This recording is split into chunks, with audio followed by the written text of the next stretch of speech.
ओम शांति।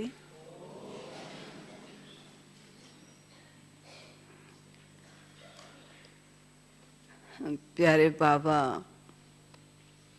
हम बच्चों को जब महावाक्य सुनाते हैं उसके पश्चात के लिए बाबा की एक डायरेक्शन सदा रहती है कि जो भी बच्चे सुनते हैं, सुनने के पश्चात अपने व्यक्तिगत पुरुषार्थ के लिए समय निकाल ज्ञान रत्नों को विचार सागर मंथन जरूर करें।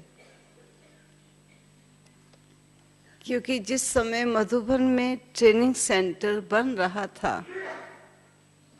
और अभी ऊपर छतें बनी नहीं थी, लेकिन छतें बाबा बहुत बड़ी बड़ी बनवा रहे थे, तब बाबा ने यही शब्द कहा था कि ये मैं बड़ी बड़ी छत इसलिए बनवा रहा हूँ कि मेरे बच्चे ज्ञान सुनने के पश्चात ज्ञान का सिमरन करने के लिए अपने व्यक्तिगत पुरुषार्थ के लिए अलग समय निकालकर इन छतों पर बैठेंगे, घूमेंगे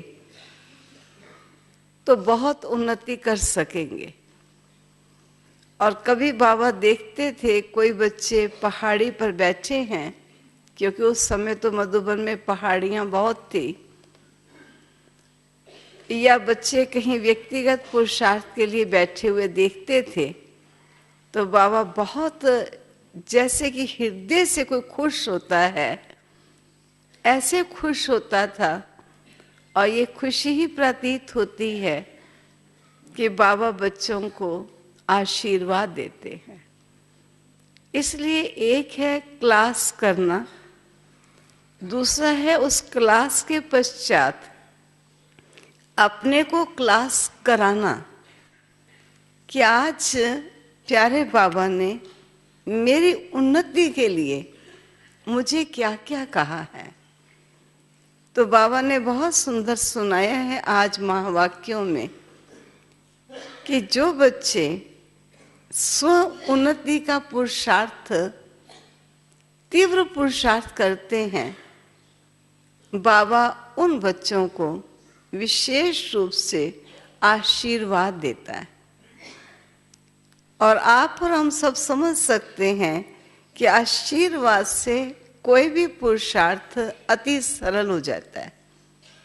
इसलिए जब व्यक्तिगत आप अपने लिए बैठते हैं, पढ़ते हैं, विचारते हैं, योग लगाते हैं, तो आप ये समझिए ये बाबा से आशीर्वाद लेने का तरीका है। केवल मात्र क्लास सुन लेना, चाहे वो किसी व्यक्ति विशेष की क्लास बाबा के ज्ञान रत्नों को मंथन करके दी जाए या बाबा मुरली सुनाए, लेकिन उसके पश्चात स्वयं के पुरुषार्थ के लिए व्यक्तिगत समय निकालना बहुत ज़रूरी है। और ये अपनी उन्नति भी होगी, बाबा की आशीर्वाद भी होगी और पुरुषार्थ की तीव्र गति भी होगी। तो आज बाबा ने हम बच्चों को बहुत सुंदर बातें सुनाई हैं। सार पहले सुनते हैं। मीठे बच्चे, ज्ञान और योग बल से, दो बल हैं, ज्ञान और योग बल से पुराने पापों के खाते को चुकतू कर नया पुण्य का खाता जमा करना।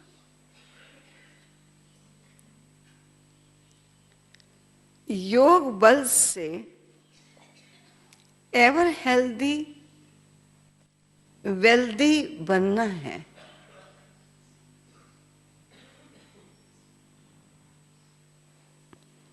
प्रश्न है, संगम युग की विशेषताएं कौन सी हैं जो सारे कल्प में नहीं हो सकती हैं? कई बार बाबा हमें संगम युग की विशेषताएं रिवाइज कराते हैं ताकि हम विस्मृत न हो जाए। तो आज संगम के युग की विशेषताएं कौन सी हैं जो सारे कल्प में नहीं हो सकती? आप सुनिए कितनी विशेषताएं हैं। पहली, संगम युग पर ही 5000 वर्ष के बाद आत्मा और परमात्मा का प्यारा मंगल मिलन होता है। दूसरा, यही समय है बाप से बच्चों के मिलने और वर्षा लेने का।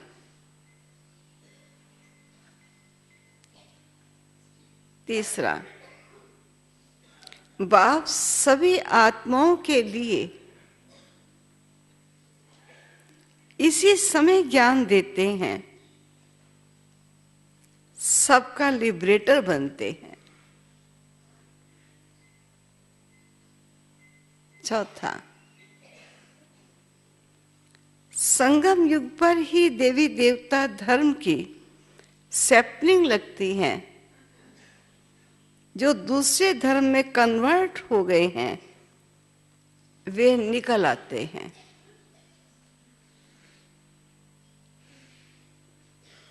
पांचवा,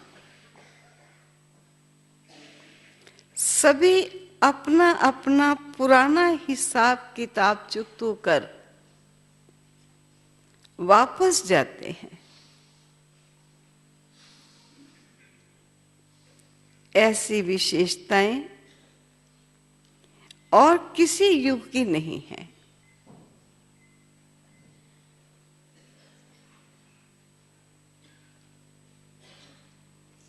ओम शांति। परम पिता शिव नाम जरूर लेना है। परमात्मा अथवा खुदा, गॉड तो बहुत ही कह देते हैं। परमात्मा, खुदा, गॉड बहुत कह देते हैं, परंतु फादर का नाम जरूर चाहिए। फादर का नाम है ही शिव। निराकार है ना। आत्माएं भी वास्तव में निराकार हैं। यहां आकर साकार बनती हैं। कहा जाता है परम पिता परमात्मा वहां से बच्चों को अथवा प्रिसेप्टर्स को भेज देते हैं पाठ बजाने के लिए। अब गॉड फादर जब कहते हैं तो मनुष्य की बुद्धि में लौकिक बाप नहीं आएगा। वह तो अपने बच्चों का फादर है। परंतु हे परम पिता कहने से बुद्धि ऊपर चली जाती है। आत्मा ही याद करती है। जिस्मानी फादर को भी आत्मा ही याद करती है जो जिस्म देते हैं। फिर आत्माओं का जो असली बाप है उनको भी याद करेंगे ना। एक जिस्म देने वाला पिता, एक आत्माओं का असली पिता, उनको भी याद करेंगे ना। परंतु वे कौन हैं? कौन उनको फादर कह बुलाते हैं? क्यों उनसे रहम मांगते हैं? वे सबका बाप है, ये तो सब जानते हैं।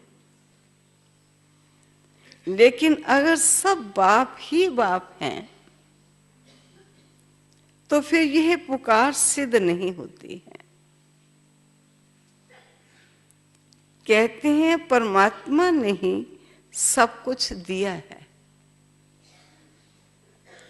ये बच्चा भी परमात्मा ने दिया है, तो गॉड को जरूर याद करते हैं। जिसने सब कुछ दिया है उसको जरूर याद करते हैं, पुकारते हैं, आकर के हमको पावन बनाओ, लिबरेट करो, इन दुखों से छुड़ाओ। तो जरूर कहां तो ले जाएंगे ना, छुड़ा करके कहां ले जाएं, कहां तो ले जाएंगे ना। सभी को लिबरेट कर शांति धाम व सुख धाम में ले जाते हैं। कल्प कल्प कल्प के संगम युग पर ही आते हैं, ऐसे नहीं बीच में आते हैं। सबको ले जाने तब आएंगे जब नाटक पूरा होना है। बाप कहते हैं मैं एक ही बार आता हूं, मुझे कोई घड़ी घड़ी आना नहीं पड़ता है, मैं एक बार आता हूं। जब सब तमो प्रधान बन पड़ते हैं, एक बार भी कब आते हैं? जब सब तमो प्रधान बन पड़ते हैं, क्योंकि 84 जन्म तो जरूर पूरे करने हैं। अगर पहले आऊं तो 84 का चक्र पूरा ना हो सके। चक्र का पूरा अंत आना चाहिए ना। जब आना होता है तब फिर बच्चों का आकर पहले पहले बाप बनता हूं, फिर टीचर सतगुरु भी बनता हूं। बाप जन्म देते हैं, टीचर शरीर निर्वाह अर्थ शिक्षा देते हैं, और गुरु किया जाता है सदगति के लिए। गुरु यहां ही किए जाते हैं। सत्संग में कोई गुरु नहीं करते, वहां बाप और टीचर होते हैं। सत्संग में बाप और टीचर होते हैं, वहां गुरु नहीं किए जाते हैं।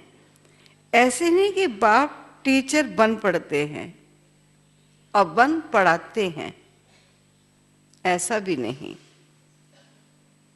बाप अलग, टीचर अलग होते हैं।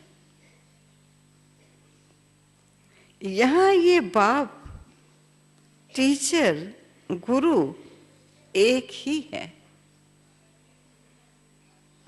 तुम बच्चों को एडॉप्ट किया है, तुम हो मुख वंशावली। फिर चाहिए पढ़ाई, तो सारे सृष्टि चक्र के आदि मध्य अंत का राज समझाते हैं। ड्रामा में मुख्य क्रिएटर, मुख्य एक्टर कौन कौन है, सारे विश्व के चक्र की नॉलेज बताते हैं। मूल वतन, सूक्ष्म वतन, स्थूल वतन का सारा समाचार सुनाते हैं। ये सारा चक्र कैसे फिरता है, पहले पहले नई दुनिया में कौन कौन आते हैं। पहले पहले तो बच्चों को यह जानना चाहिए कि वे हमारा बेहद का बाप है। कैसे चक्र बुद्धि में घुमाना चाहिए, ये बाबा हमको वैरायटी तरीके चक्र घुमाने के बताते हैं। कैसे चक्र बुद्धि में फिरता है, मूल वतन, सूक्ष्म वतन, स्थूल वतन, और पहले पहले कौन आता है, कैसे आते हैं। ये ब्रह्मा भी कहते हैं हमारा बाप ये शिव है। ब्रह्मा वल्द शिव, ब्रह्मा शिव का पुत्र है। शिव बाबा भी कहते हैं ये ब्रह्मा बच्चा है, मुझे इनमें प्रवेश करना है, तो मैंने इनको एडॉप्ट किया है। पहले इनका नाम असल लेखराज था, फिर ब्रह्मा नाम रखा है। मैंने इनको अपनाया है। मनुष्य बाबा बाबा कहते हैं परंतु बिगड़ जाने, शिव के चित्र के आगे जाते हैं, परंतु वे हड्डी दिल से समझते नहीं हैं कि यह हमारा बाप है। लौकिक बाप का अगर कोई चित्र देखते हैं तो झट कहेंगे ये हमारा बाप है। शिव के आगे वह हड्डी नहीं निकलता, दिल से एक आवाज निकल आए भक्तों की या उस प्रतिमा को देखने वालों की कि ये हमारा बाप है, वह हड्डी नहीं निकलेगा। भले उनको परमात्मा समझते भी हैं, परंतु उस रुचि से जिगरी नहीं कहेंगे कि हमारा बाप है। सिर्फ वंदना करते हैं भक्ति मार्ग की रस्म अनुसार। उनसे प्राप्ति क्या होती है वह बुद्धि में आएगा नहीं। ये बाप बैठ समझाते मेरे से क्या प्राप्ति बच्चों को होती है, वह बाप बैठ समझाते हैं। निश्चय करने के लिए पॉइंट्स बहुत देते हैं, परंतु बच्चे भूल जाते। सभी धर्म वालों के लिए ये ज्ञान है, चाहे मिलिट्री का हो चाहे सिविलियन हो, ज्ञान सबके लिए है। तुम बच्चे जानते हो शिव बाबा हमारा बाप, टीचर, सतगुरु है। ये हमारा बहुत पुराना मिलन है। 5000 वर्ष के बाद आए हैं।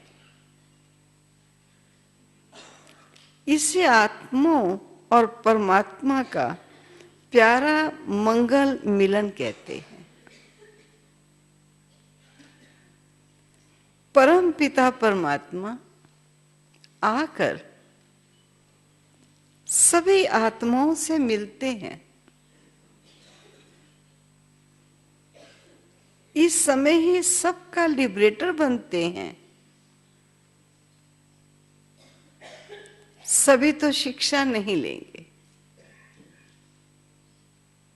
शिक्षा वह लेंगे जो देवता बनने वाले होंगे। मनुष्य सृष्टि का इतना बड़ा झाड़ है, इनसे सैपलिंग लगाते हैं। आज गवर्नमेंट भी किस्म किस्म की सैपलिंग लगाती रहती है। बाबा भी सैपलिंग लगाते हैं। फिर जो इस कुल के हैं वह निकल आते। जो सैपलिंग बाबा तैयार कर रहे हैं वो इस कुल की आत्माएं निकल आएंगी और संगम युग के फ्लावर वाज में बाबा उनको रखता जाएगा। ये बाबा ने 2 दिन पहले मुरली में कहा था। जो देवी देवता धर्म वाला वह इस फाउंडेशन वाला होगा, उनका ही सैपलिंग लगता है। तुम असल देवी देवता धर्म के हो। फिर और धर्म वालों का भी सैपलिंग लगेगा, क्योंकि सब अपने अपने सेक्शन में जाने वाले हैं। फिर और का भी सैपलिंग लगेगा। जो कन्वर्ट हो गए होंगे वह निकल आएंगे। किस्म किस्म के मुसलमान, पारसी आदि आते हैं ना, अपने देवी धर्म के झाड़ की ही सैपलिंग लगती रहेगी। अब तुम बच्चे प्रैक्टिकल में समझते हो। क्या प्रैक्टिकल में समझते हो? कि वे एक ही बाप हमारा बाप है, हमारा टीचर है और सतगुरु है। देवी कुल की सैपलिंग वाली आत्माएं क्या समझती हैं कि एक ही हमारा बाप है, टीचर है और वही हमारा सतगुरु है। मनुष्य तो कहेंगे बाप ने हमको जन्म दिया, फिर फलाने टीचर ने हमको पढ़ाया, फिर पिछाड़ी में गुरु करते।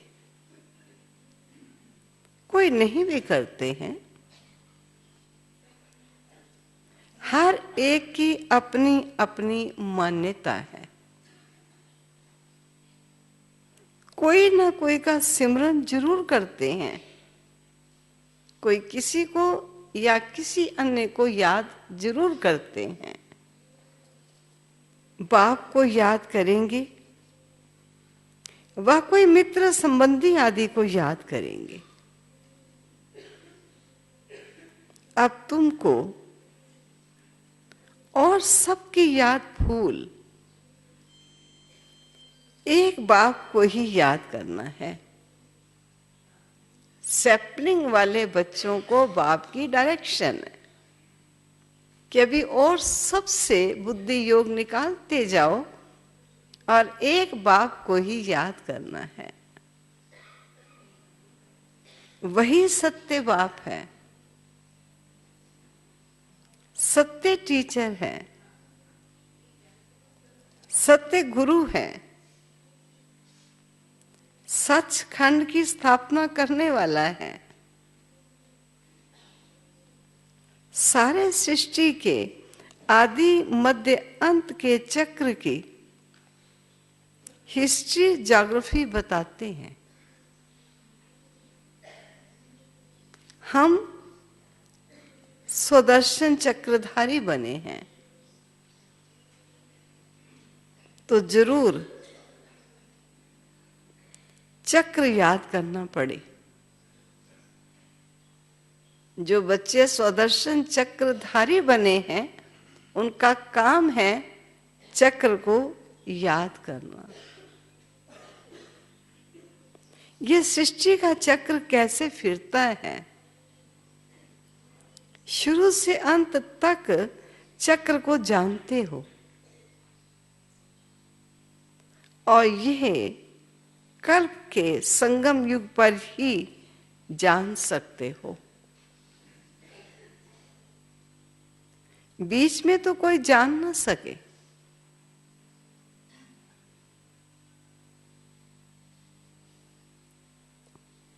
बाप पढ़ाते हैं। कब पढ़ाते हैं? पढ़ाते ही हैं कल्प कल्प कल्प के संगम युग पर। सारे वर्ल्ड की हिस्ट्री, ज्योग्राफी का राज और कोई भी समझा नहीं सकता, बाप ही समझाते।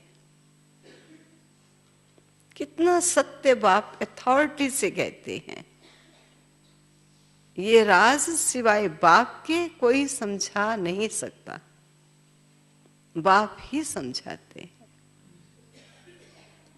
बाप द्वारा तुम स्वदर्शन चक्रधारी बन चक्रवर्ती राजा बनते हो। वहां ये नॉलेज फिर गुम हो जाती। जब चक्रवर्ती राजा बन जाओगे, वहां ये नॉलेज फिर गुम हो जाएगी। नाटक पूरा हुआ। फिर आत्मा के अंदर जो पार्ट है राजाई का, वह शुरू होगा।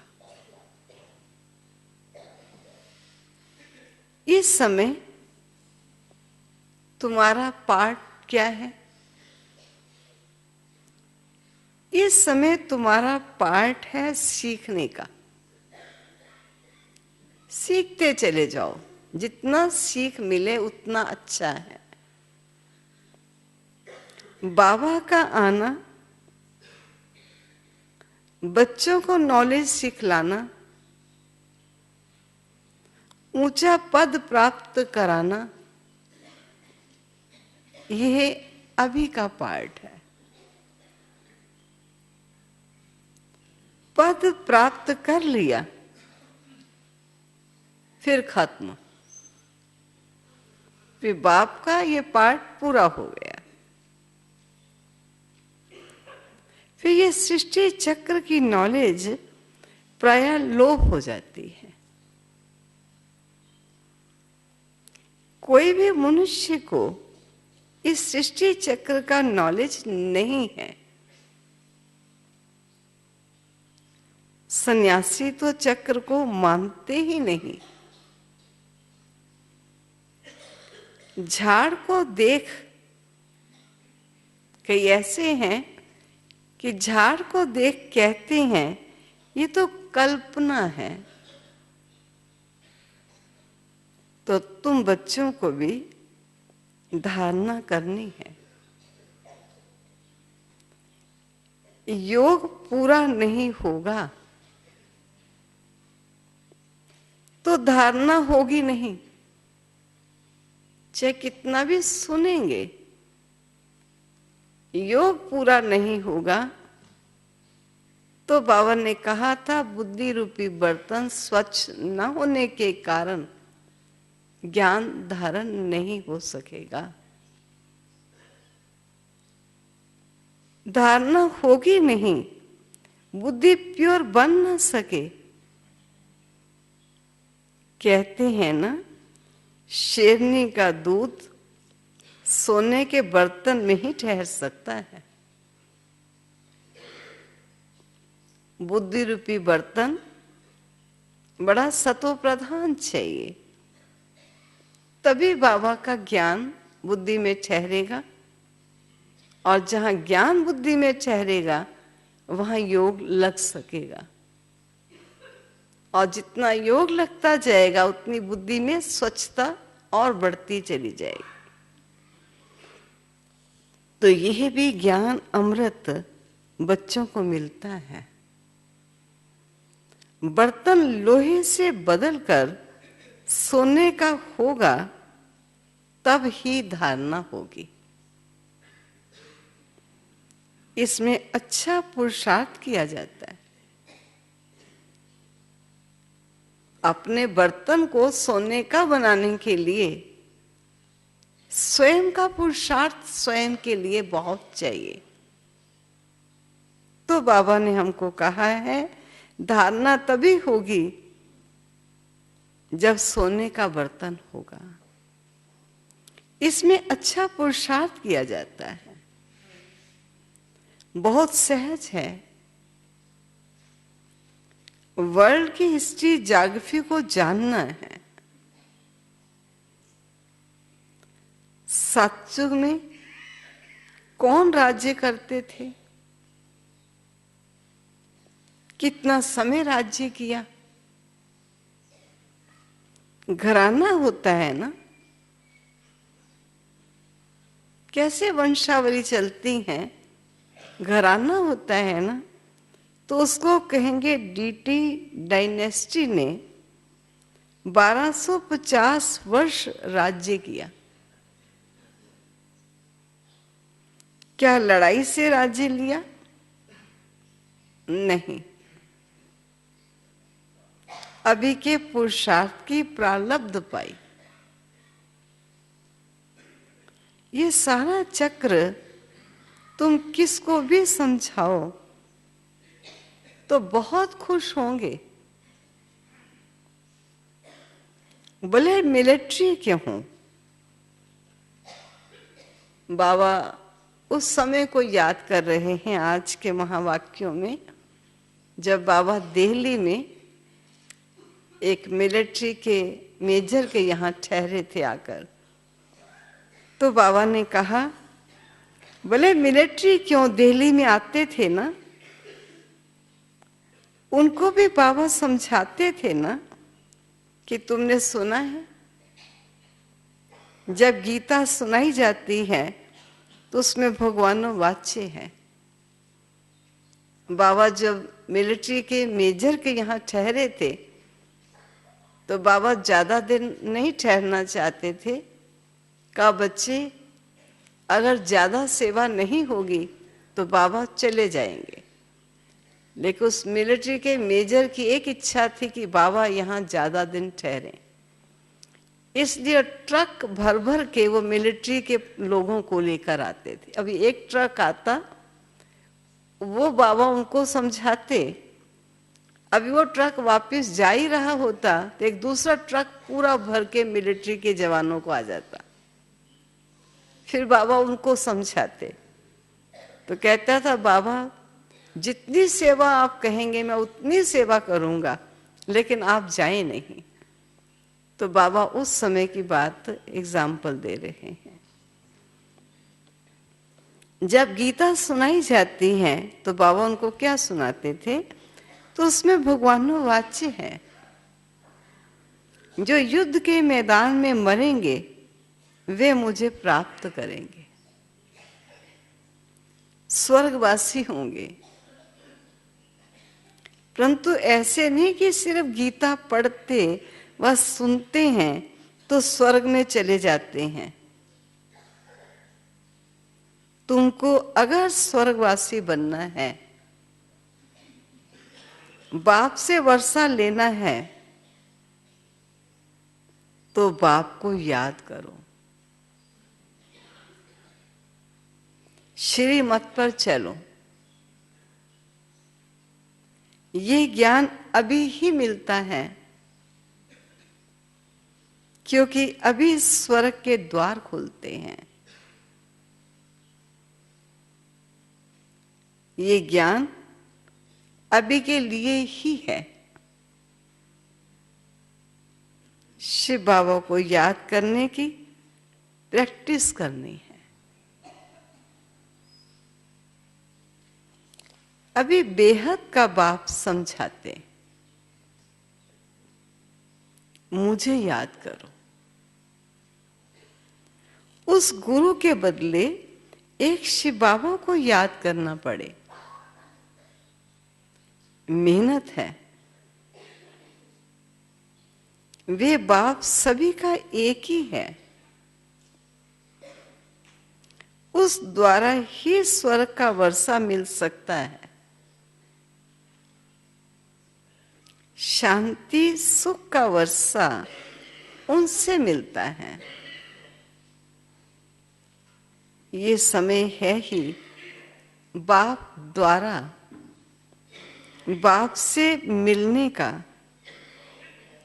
अथवा वर्षा पाने का। सतयुग में था एक धर्म तो अनेक धर्म विनाश, और एक धर्म की स्थापना का काम परम पिता परमात्मा का ही है, दूसरा कोई कर न सके। जो बाप द्वारा पढ़ते हैं, राजयोग सीखते हैं, वे स्वर्ग में चले जाते हैं। तुम जानते हो अभी कलयुग का अंत है। महाभारी लड़ाई भी सामने खड़ी है। जो पढ़ेंगे वही पद पाएंगे, बाकी सब हिसाब किताब चुकतो कर वापिस चले जाने वाले हैं। तुमको अभी प्रैक्टिकल में अपने पापों का खाता चुकतो कर और पुण्य का खाता जमा करना है। दो काम बच्चों को विशेष करने। अपने पापों का खाता चुकता कर पुण्य का खाता जमा करना है। जितना जितना ज्ञान और योग में रहेंगे तो पुराना खाता भस्म हो गया, नया जमा होता जाएगा। योग बल से तुम्हारी आयु बढ़ेगी। तुम एवर हेल्दी वेल्दी बनते जाएंगे। ज्ञान और योग से दोनों मिलते हैं। हेल्थ और वेल्थ दोनों मिलते हैं। ये तुम्हारे लिए, यह तुम्हारे लिए हॉस्पिटल भी है तो कॉलेज भी है। वास्तव में सच्ची सच्ची यूनिवर्सिटी ये है। गवर्नमेंट की जो यूनिवर्सिटी है उनको यूनिवर्सिटी नहीं कहेंगे। यूनिवर्स तो सारे विश्व को कहा जाता है। उसमें विश्व की नॉलेज कोई है नहीं। वे सब है हद की। कितनी हदें डाल दी हैं।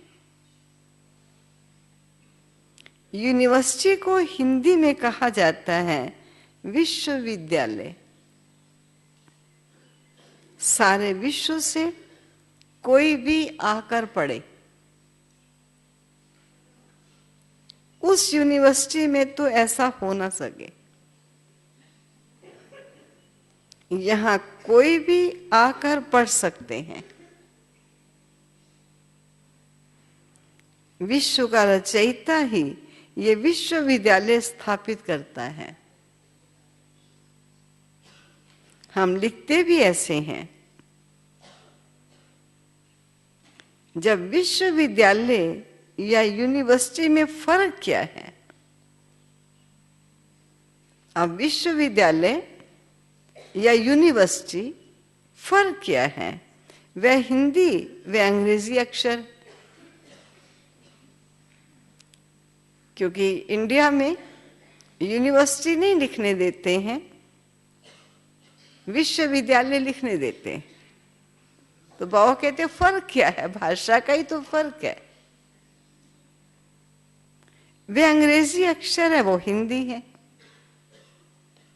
ये विश्व के रचयिता ने विश्वविद्यालय रचा है, जहां बाप मनुष्य को देवता, राजाओं का राजा बनाते हैं, लिबरेट करते हैं। श्रीमत तो मिलती है, परंतु आसुरी मत वाले श्रीमत को भी मानते नहीं हैं। यहां इस श्रीमत से कितना श्रेष्ठ बनते हैं। अपने तन, मन, धन से भारत को स्वर्ग बना रहे हैं, और है सारा गुप्त। बाबा भी गुप्त आते हैं। कृष्ण तो गुप्त हो ना सके। भारत परंतु बाप को न जानने के कारण कृष्ण का नाम गीता में डाल दिया है, और फिर कृष्ण की डांस दिखाई है। वे तो प्रिंस प्रिंसेस आपस में डांस करते होंगे, वहां प्रजा थोड़ी जा सकती है। प्रिंस प्रिंसेस की अगर आपस की डांस चल रही होगी तो उसमें प्रजा तो नहीं एंटर कर सकती होगी। बाप समझाते बहुत हैं। कहते हैं ज्ञान धन लेकर फिर दान करते जाओ। मानो बाबा ने जो डांस किया वो ज्ञान की डांस की, श्री कृष्ण को डांस दिखाई, लेकिन वो तो प्रिंस प्रिंसेस की डांस एक अलग चीज है। ज्ञान धन लेकर फिर दान करते जाओ। बड़ी ऊंच पढ़ाई है, और पढ़ना भी ऐसे साधारण है। कुर्सी पर तो आसन लगा ना सकेंगे, ये टांग टांग पर चढ़ाकर बैठना, ये राजाई बैठक ठीक है। यूं तो तुम कैसे भी बैठो, बैठने की कोई रेस्ट्रिक्शन नहीं है, लेकिन अगर ऐसे बैठते हैं तो अच्छा लगता था। सत्युग में तो गोल्डन स्पून इन माउथ है। बच्चों ने साक्षात्कार भी किए हैं। सत्युग के साक्षात्कार भी बाबा ने बहुत बच्चों को कराए हैं। कैसे विमानों में सोना भरकर आते हैं, सब खानियां भरपूर हैं, और कैसे विमानों में सोना भरकर के आते हैं। महल आदि बहुत जल्दी सब कुछ बन जाते हैं। अब भी बाबा के देखते देखते बिजली मोटर आदि क्या क्या बन गए हैं। पहले अनाज कितना सस्ता था, तो सत्युग में कितना सस्ता होगा। यहां सोने के सिक्के की कीमत 100 रुपया है, तो वहां 1 पैसा होगी, क्योंकि पहले जो कॉइन मिलता था सोने का तो 100 रुपये का आम मिल जाता था। तो बाबा कहते हैं सत्युग में क्या कीमत होगी, चलो कीमत रखो भी सही, तो 1 पैसा होगी। तो कितना फर्क है। तो तुमको 1 जन्म की पढ़ाई से 21 जन्म की राजाई मिलती है, तो क्या चाहिए। 1 जन्म की पढ़ाई, 21 जन्म की राजाई, और क्या चाहिए। बाबा युक्तियां बताते रहते। बच्ची अगर ज्ञान नहीं लेती है, कोई पेरेंट्स ज्ञान में आते हैं लेकिन उनकी बच्ची वो चाहते हैं वो ज्ञान में चले, लेकिन वो ज्ञान नहीं लेना चाहती हैं, तो उनको शादी करानी पड़े। बच्चा अगर ज्ञान ना लेवे तो कहेंगे जाकर अपना कमाओ और शादी करो। बाबा राय तो हर बात की देते हैं। शादी पर जाना है, मान लीजिए किसी मजबूरी में शादी पर जाना पड़ता है परिवार में रहने वालों को, तो बाबा एक डायरेक्शन आज दे रहे हैं, शादी पर जाना है तो सिर्फ फल लेकर शिव बाबा को याद कर खाएंगे तो वह पवित्र बन जाएगा। अच्छा, बाप दादा का मीठे मीठे सिकिलदे ब्राह्मण कुलभूषण सुदर्शन चक्रधारी नूरे रत्नों प्रति याद, प्यार और गुड मॉर्निंग। रूहानी बाप की रूहानी बच्चों को नमस्ते। रूहानी बच्चों की रूहानी बाप को नमस्ते। धारणा के लिए मुख्य सार।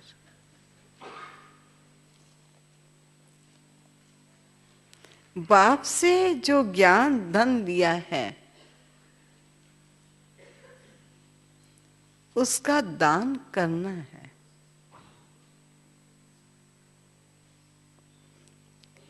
गुप्त रीति से पढ़ाई पढ़कर 21 जन्मों की राजाई लेनी है।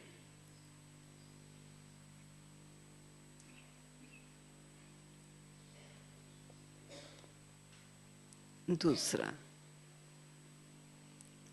और सबकी याद भुलाकर एक बाप को सत्य बाप, सत्य टीचर और सतगुरु के रूप से याद करना है।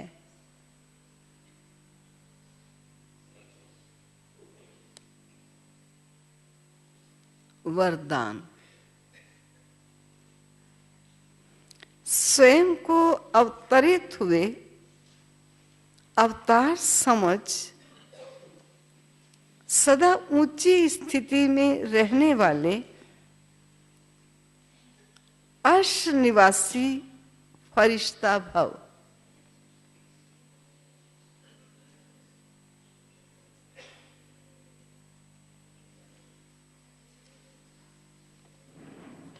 एक्सप्लेनेशन इसका क्या है?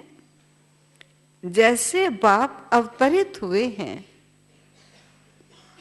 ऐसे आप श्रेष्ठ आत्माएं भी ऊपर से नीचे मैसेज देने के लिए अवतरित हुए हो।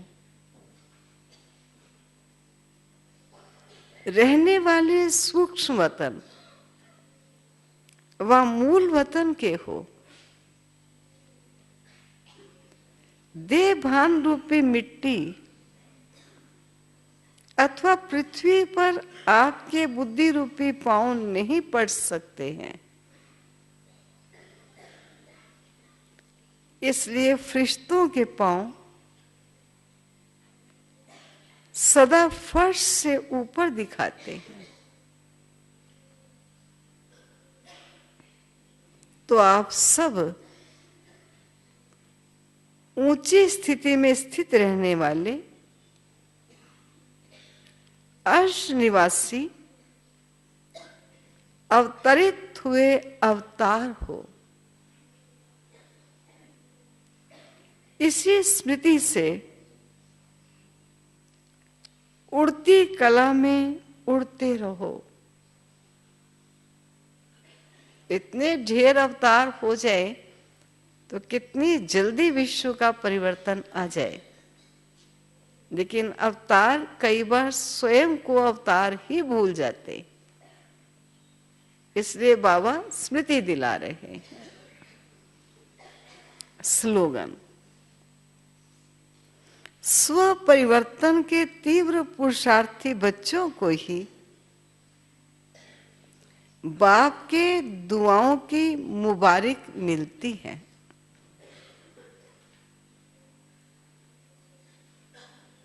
स्व परिवर्तन के तीव्र पुरुषार्थी बच्चों को ही बाप के दुआओं की मुबारक मिलती है।